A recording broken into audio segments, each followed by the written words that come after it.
A Constituição define o direito de reunião como aquele que é exercido sem armas. No momento que isto é quebrado, é claro que nós não estamos mais diante de um uso de um direito, e sim de um abuso de um direito. A menos de uma semana da posse de Luiz Inácio Lula da Silva na presidência, autoridades tentam entender os detalhes do plano para detonar um explosivo perto do aeroporto de Brasília. O acusado de ser o responsável, um empresário que esteve em um acampamento bolsonarista perto do QG do Exército, afirmou em depoimento que sua intenção era provocar um estado de sítio e forçar uma inconstitucional intervenção militar. Disse que esse ato, que é considerado, portanto, pela polícia um ato de terrorismo, foi planejado por ele com outros manifestantes ou bolsonaristas radicais que estão acampados ali em frente ao QG do Exército com esse objetivo. Além do discurso radical, a polícia também encontrou com George Washington de Oliveira Souza um arsenal de guerra, com fuzis, pistolas, munição e bananas de dinamite. Ele foi preso no sábado e, segundo o diretor-geral da Polícia Civil do Distrito Federal, Robson Cândido, o atentado poderia causar uma tragédia sem precedentes na história da capital do país. Então, tudo isso compõe um quadro muito perigoso, até porque essas pessoas, muitas delas extremistas, estão na frente do quartel, à frente do Exército há 2 meses e eles têm dinheiro, tanto que o George Washington alugou um apartamento, né? Outros estão em hotéis. Enquanto o governo, que ainda não assumiu, promete ações para evitar e punir atos de violência política, o atual governo é criticado pela falta de medidas incisivas. O ministro da Justiça, Anderson Torres, disse que a Polícia Federal vai acompanhar o inquérito, mas o presidente Jair Bolsonaro não fez qualquer comentário. E isso daí acaba levando, na avaliação de próprios aliados, o presidente Jair Bolsonaro a sair de um papel de liderar a oposição, ele que sai muito, com uma votação muito expressiva das urnas, para liderar um gueto, liderar justamente esses extremistas bolsonaristas. Neste Ao Ponto, conversamos com o repórter da sucursal do Globo em Brasília, Aguirre Talento, para entender as implicações do ataque frustrado, ainda mais a poucos dias de uma cerimônia que reunirá milhares de pessoas na esplanada dos ministérios. Eu sou Felipe Barini e, ao lado de Carolina Moran, te convido para o episódio dessa terça-feira. Vem com a gente!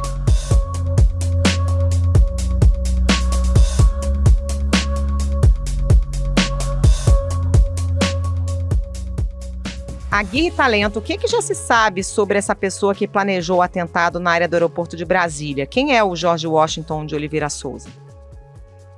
Então, eu acompanhei o início dessa investigação sobre o empresário bolsonarista George Washington de Oliveira Souza, que foi preso na noite de sábado pela Polícia Civil do Distrito Federal, depois que a polícia identificou que ele foi o autor da bomba caseira que iria explodir. O plano era explodir no aeroporto de Brasília, mas foi interceptada em um caminhão nas proximidades do aeroporto ainda do sábado. Até agora, o que a Polícia Civil descobriu, em conjunto com a Polícia Federal, que também entrou nas investigações, é que se trata de um grupo de bolsonaristas extremistas que vieram para Brasília de outros locais do país para participar de manifestações antidemocráticas no quartel-general do Exército. Eles estão lá pedindo intervenção militar. O próprio Jorge Souza fala, durante o depoimento dele, que a intenção era provocar o caos para gerar uma atuação das Forças Armadas num eventual estado de sítio. Então, existe um grupo articulado.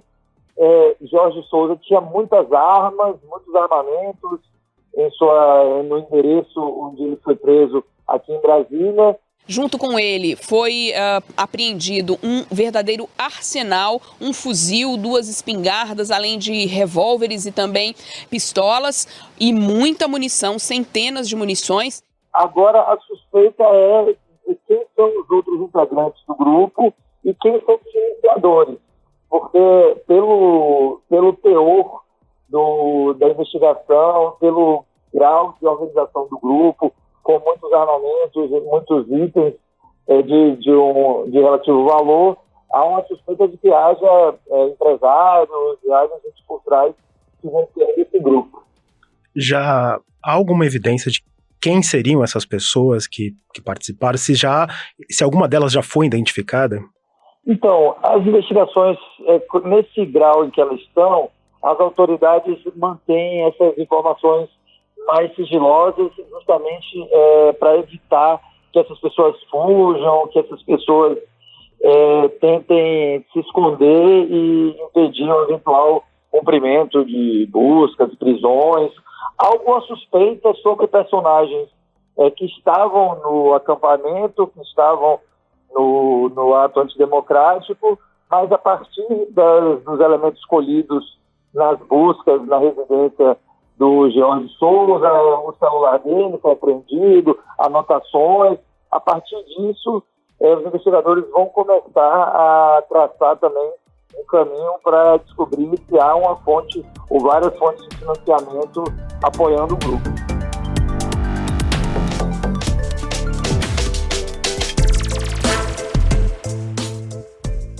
O Aguirre, ele era muito ativo nas redes sociais também, né? Com frequência publicava mensagens, inclusive incitando atos de violência política. Não havia como haver um monitoramento, né? Quer dizer, daria para prever que esse plano estava em andamento e, a partir da descoberta desse plano, isso pode levar a um pente fino das autoridades policiais em contas semelhantes? Carol, há um monitoramento dessas atividades em redes sociais. Isso é feito em determinada medida pela Polícia Federal, pela Polícia Civil, também há unidade para isso, só que é muito difícil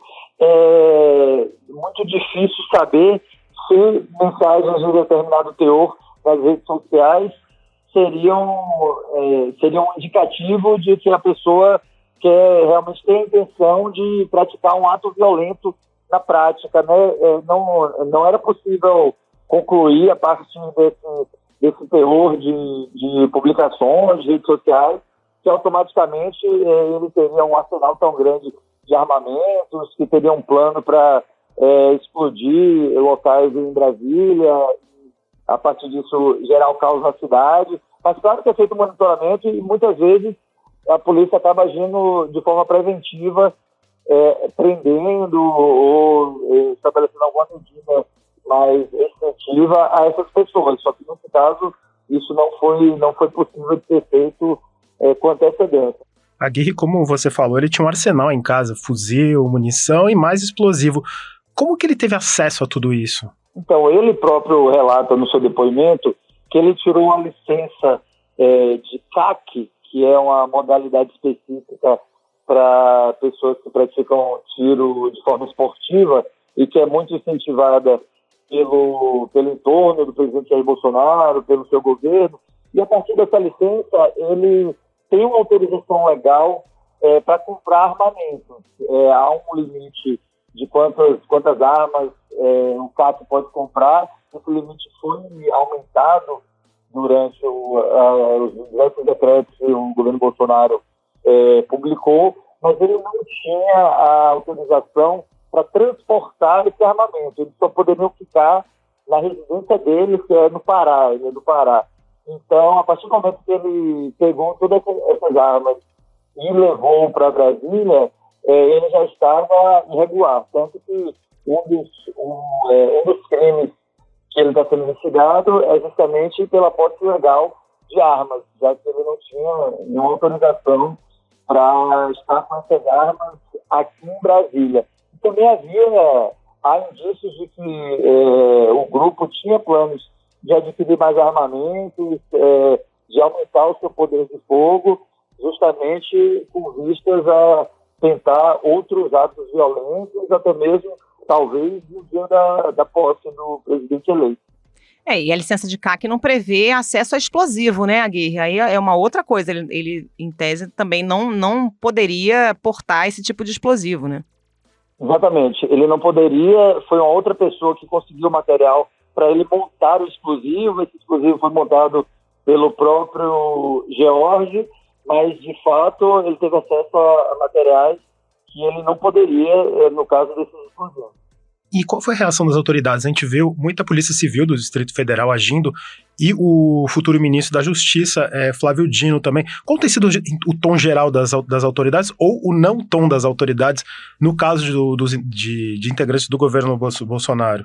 Houve um silêncio generalizado entre os integrantes do governo Bolsonaro. O presidente Jair Bolsonaro não falou nada sobre o assunto e o ministro da Justiça, Anderson Torres, que é o chefe da Polícia Federal, só se pronunciou praticamente 24 horas depois do ocorrido, com a mensagem dizendo que a Polícia Federal iria tomar providências cabíveis, iria entrar no caso, mas o futuro ministro da Justiça, Flávio Dino, foi o mais atuante, digamos assim, em termos de pronunciamentos, porque desde o início ele cobrou das autoridades uma atuação sobre essa tentativa de atentado, ele fez críticas a uma possível omissão das autoridades, fez críticas ao acampamento bolsonarista no quartel-general do Exército, que ele chamou de incubadoras de terroristas. Então, há uma cobrança mais por parte do futuro governo, porque entre os integrantes do atual governo houve um certo silêncio. Agora, a gente tem informações que a Polícia Federal já estava com investigação sobre esse grupo extremista, porque eles identificaram que, na verdade, é o mesmo grupo que, no dia 12 de dezembro, tentou invadir a sede da corporação, fez aquele episódio de destruição em Brasília, com cenas de carros pegando fogo, depredação na PF. Polícia Militar foi chamada, reagiu com bombas de gás e balas de borracha. Houve confronto com os radicais. A Secretaria de Segurança Pública do DF afirmou que precisou restringir o trânsito na esplanada dos ministérios, na Praça dos Três Poderes e em outras vias da região central.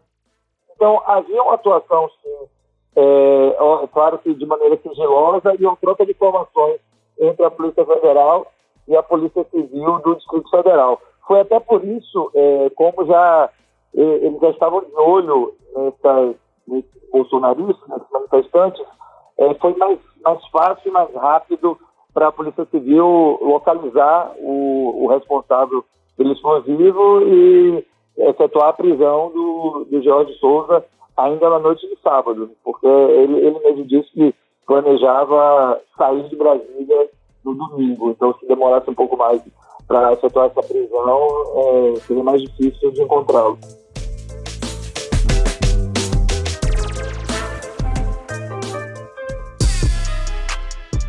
O Agui, tem algum mal-estar dentro das corporações, na Polícia Federal, no Ministério Público, diante dessa leniência do atual governo com esse tipo de ação? Porque vale lembrar que no dia da diplomação da chapa do Lula e do Alckmin, já tinha havido um ataque à sede da Polícia Federal, quebra-quebra generalizado, e naquele momento ninguém foi preso, né? Há um incômodo dos atuais integrantes da Polícia Federal, na verdade, com o excesso de manifestações públicas, de cobranças do futuro ministro da Justiça, Flávio Dino, porque eles entendem que, como há investigações sigilosas em andamento e o novo governo não tomou posse ainda, eles não podem, de certa forma, compartilhar todas essas informações. Não é possível dizer, isso pelo menos na avaliação deles, não é possível manter o futuro governo informado de todas as providências que eles estão tomando a respeito desses atos antidemocráticos.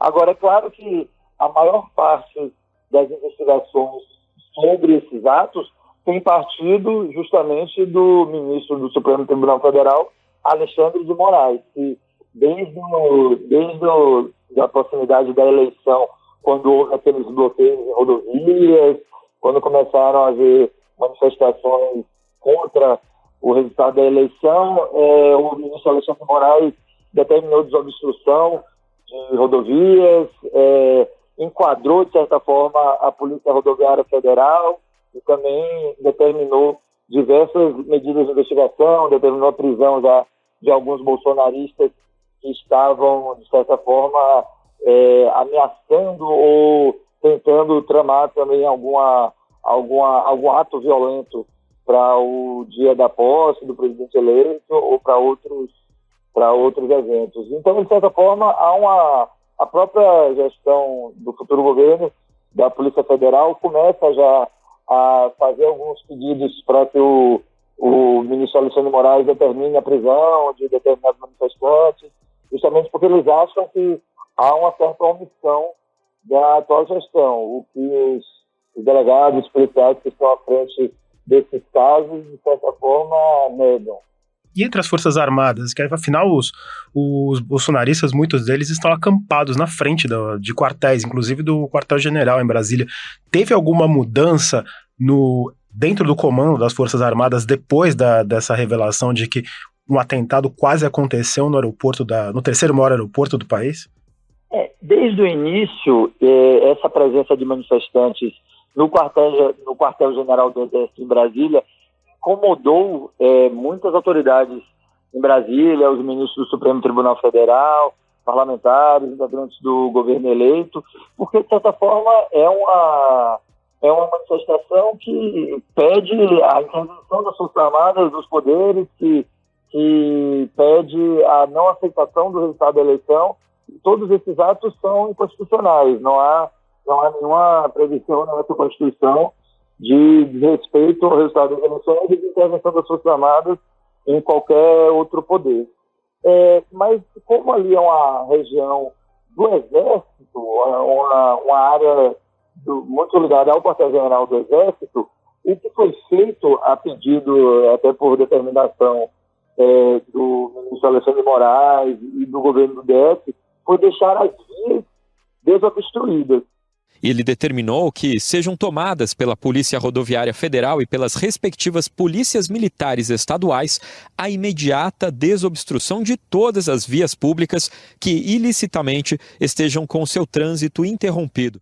Mas as Forças Armadas, o Exército, de certa forma, deu um aval para que aqueles manifestantes continuassem no local. Eles até fizeram uma nota pública à imprensa em determinado momento defendendo que as manifestações eram pacíficas, que as pessoas tinham direito de se manifestar.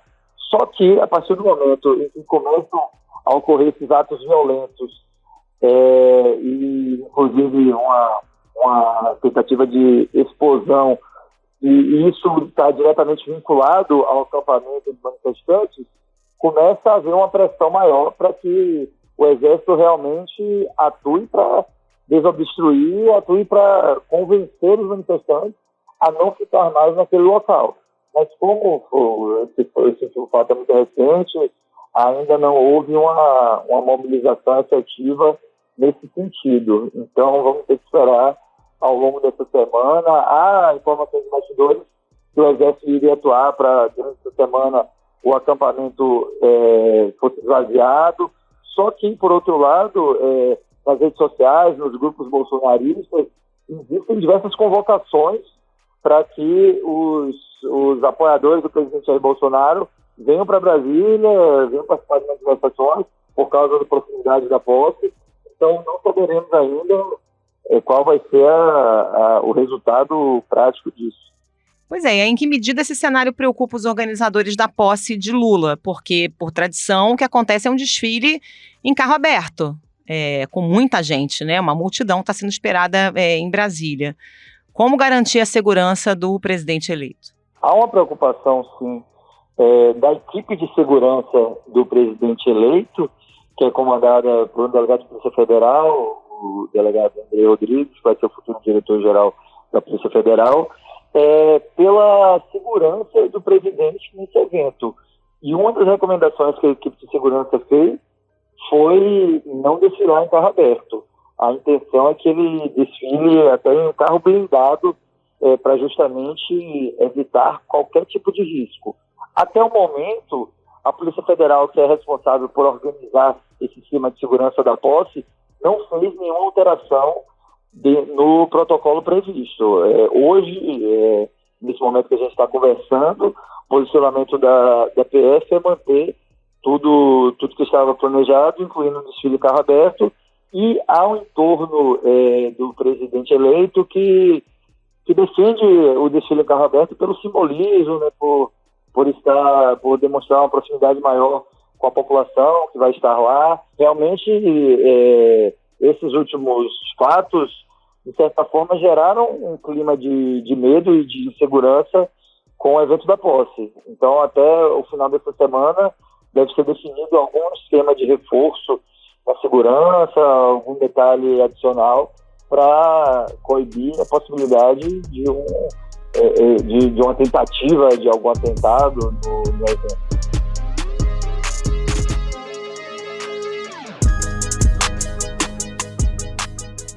Aguirre, e depois da posse? A promessa é dispersar os participantes dos atos golpistas. O futuro ministro da Justiça, inclusive, prometeu ações logo nas primeiras horas do dia 1º. Tem medo de uma reação contrária quando ocorrerem essa tentativa de desmobilização? Eu acho que vai depender muito da atuação do Exército nessa semana em relação ao acampamento que está no quartel-general e dos desdobramentos dessas manifestações, desses atos antidemocráticos nesta semana. É claro que a partir de 1º de janeiro o novo governo já vai indicar um comando diferente para a Polícia Federal, então a Polícia Federal vai atuar sob a nova direção e vai ter uma liberdade maior para investigar esse tipo de crimes contra o Estado Democrático, ou até mesmo suspeita de crimes de terrorismo, como foi o caso desse atentado à bomba. Mas isso, em algum grau, pode exacerbar também os ânimos, inflamar mais essas manifestações. Então, também não está muito claro ainda qual vai ser o desfecho. O Flávio Dino, inclusive, disse que vai propor a criação de um grupo antiterrorismo no âmbito da Procuradoria-Geral da República, né? Os acampamentos podem até ser desmantelados, mas existe uma preocupação com a permanência desses núcleos golpistas, inclusive com viés terrorista, né? Haveria espaço para isso? Como é que isso seria recebido dentro da Procuradoria, na sua avaliação, Aguirre? Olha, eu acho que todos estão preocupados dentro da Procuradoria-Geral da República, do Ministério Público Federal.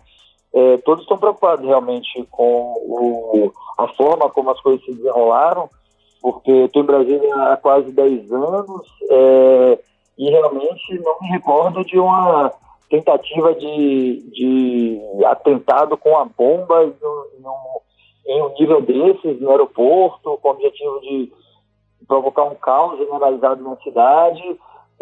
Claro que é necessário a ação das autoridades para esse tema. Não acho que seja um exagero criar um grupo desse tipo, porque realmente esses fatos mais recentes demonstram que há uma quantidade muito grande de armamentos circulando, então isso dá de certa forma uma brecha para que grupos mal intencionados usem esses armamentos, muitas vezes adquiridos inicialmente de forma legal, para fins que são ilegais. Então, realmente, vai ser um tema de preocupação do futuro governo, e como o Procurador-Geral Augusto Aras já tem dado sinais que vai ter uma relação amigável, vai manter uma relação boa com a nova gestão, é muito provável ele vai encampar essas medidas e dar a sua contribuição nesse sentido. Aguirre, chama atenção o silêncio do presidente Jair Bolsonaro, que ainda tem alguns dias de mandato. Como que esse silêncio, não só nesse caso do atentado frustrado, mas também nos atos de violência no começo do mês, como esse silêncio está sendo visto por Brasília, em especial pelo novo governo? Então, esse silêncio tem sido muito criticado pelos parlamentares, ministro do Supremo, pelo futuro governo, porque, de certa forma, o silêncio do presidente Jair Bolsonaro é usado pelos manifestantes como um combustível para a atuação deles. Eles veem no silêncio ou nas mensagens enigmáticas, nas falas enigmáticas do presidente Jair Bolsonaro, um aval para que eles atuem e tentem tomar medidas que são ilegais, inconstitucionais, tentem romper com o Estado Democrático. De certa forma, o silêncio do presidente acaba sim contribuindo para isso. Caberia a ele atuar também pela pacificação das instituições, não está dentro das funções do presidente da República, de certa forma, permitir que atos violentos, antidemocráticos, sejam realizados sem que a autoridade faça nada. Aguirre Talento, obrigada pela participação, bom trabalho para você, bom ano novo. Obrigado, Aguirre, bom ano novo. Valeu, muito obrigado, gente, bom trabalho e bom ano novo para vocês.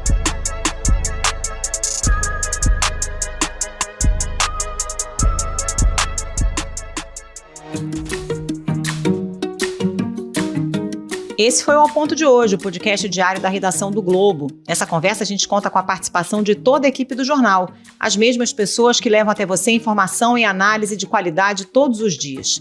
Quer saber mais? Assine o Globo. Acesse assineoglobo.com.br e confira todas as notícias e reportagens especiais. A produção foi de Júlia Pina e edição de João Guilherme Lacerda. Até mais! Até mais!